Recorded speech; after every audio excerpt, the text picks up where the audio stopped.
gentes alcemos nuestro canto con viva emoción, y del mundo a la paz ostentemos nuestro invicto glorioso pendón.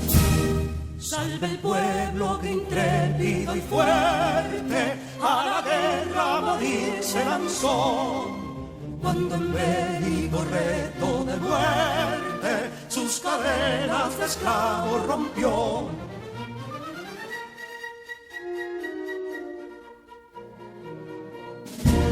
Ningún pueblo ser libre merece si es esclavo, indolente y servil.